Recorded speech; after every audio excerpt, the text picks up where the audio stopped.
All right, everybody, welcome back to the #1 television program in the history of the entire universe.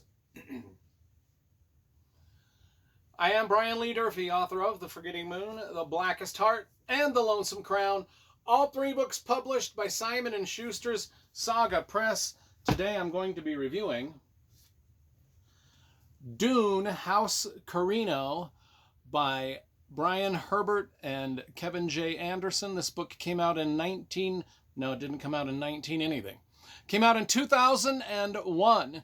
Now it is book number 3 in this trilogy. It's a prequel trilogy to the original Dune novel by Frank Herbert.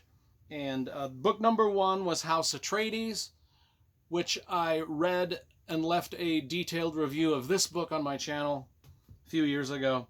And then House Harkonnen, which I also read and left a detailed review of on this channel. And if you want to watch either of these book reviews before you watch the book review for book 3, all you need to do is type in my last name, Durfee, into your YouTube search bar and the word Dune, and through some sort of pagan sorcery, those book reviews will magically appear upon your television screen. But we are going to be concentrating on book 3, House Corrino, today for this review. Let's review the cover first, because you know I love graphic design and cover illustration.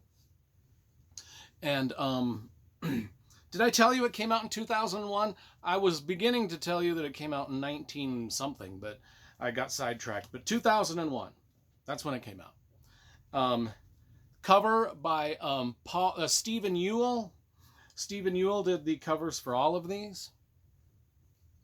And they're pretty good. They're decent. The publisher did a good job of making sure that each of the covers matched the other cover with the design and everything. Maybe just switched up colors a little bit. But, the most important thing is when the spines all match up. And that's what we love to see as book collectors. So good job for the publisher for doing that.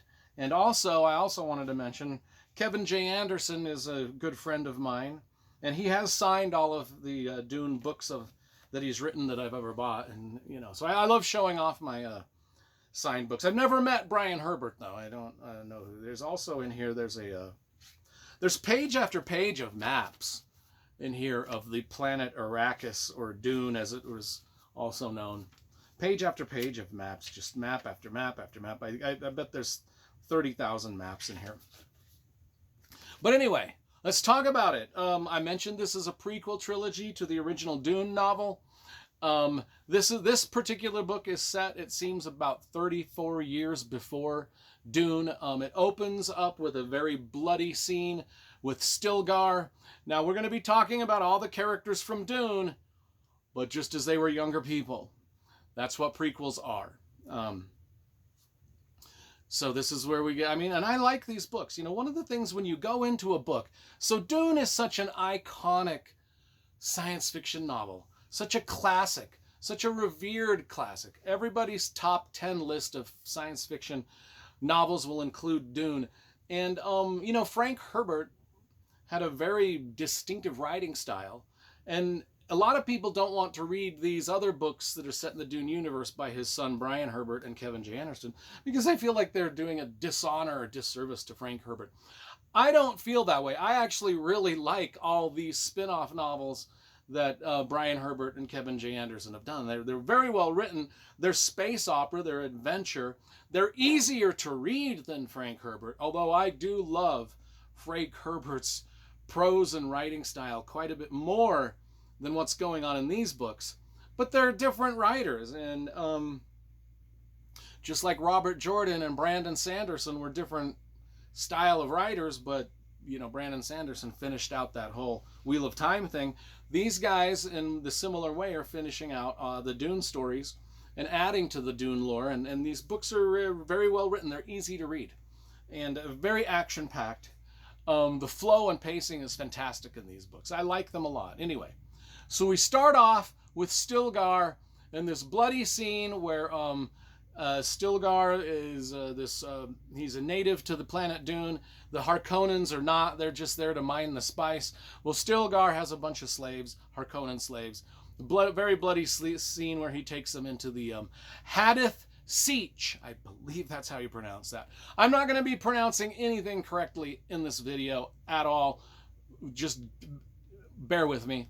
The Hadith Siege. It's a great cavern, abandoned long ago, and there's some slave stuff. You know, now we combine that story on Dune with there's also some subterranean labs on the planet Ix. I don't even know if I'm... The planet is IX. I think it's Ix. Like 6. Ix, but IX. Like you would say 6 just without the S. Ix. I think that's how you pronounce that. Now, on the planet Ix, there's these subterranean labs where the cruel... I shouldn't even... There's the cruel... I can't pronounce it. I'm not even going to try to pronounce it. But they're overlords. They're the Ixian overlords. The I'm not even going to try. I'm not even going to try.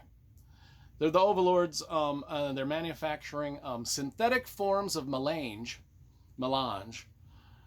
known as amal. So it's kind of like they're it's kind of like spice farming on Dune. You know, we've got spice farming on the planet Dune, and the big sandworms are all involved in destroying that whole thing, and they mine the spice, and the spice is the thing that, you know, is a hallucinogenic drug, but it also fuels the starships for space travel.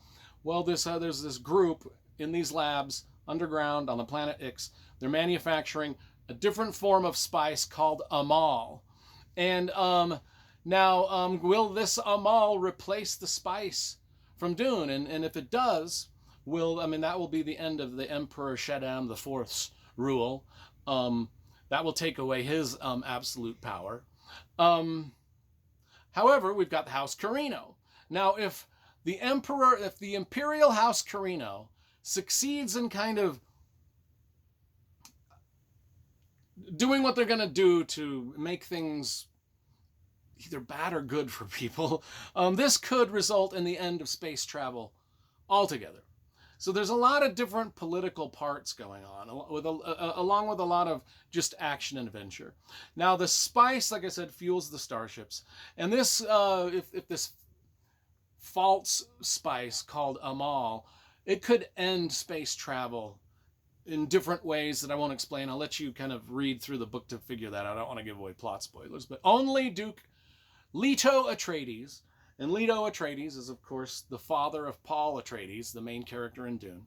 And now Leto Atreides is the only person that can kind of stop all this bullshit from happening. But he's badly overmatched. He's badly outgunned.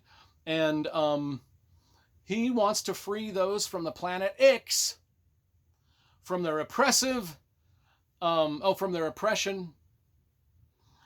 Well, their oppressive oppression. And then he wants to avert this catastrophic tragedy of the end of space travel and the end of the spice trade on the planet Dune. That's the plot. I mean, I probably gave away too much, actually. But as I'm reading on the back here, I think I pretty much stuck to kind of what was on there. I like these Dune books. I mean, these are great, grand space opera adventure stories that just expand on sort of all, Frank Herbert wrote like 6 Dune novels, and Brian Herbert and Kevin J Anderson have probably written 20.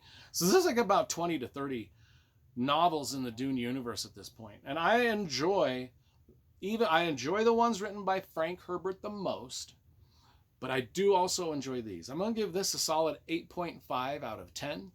And that is my review of this. Now I've reviewed all 3 books in this trilogy, and we'll get to some more Dune books soon.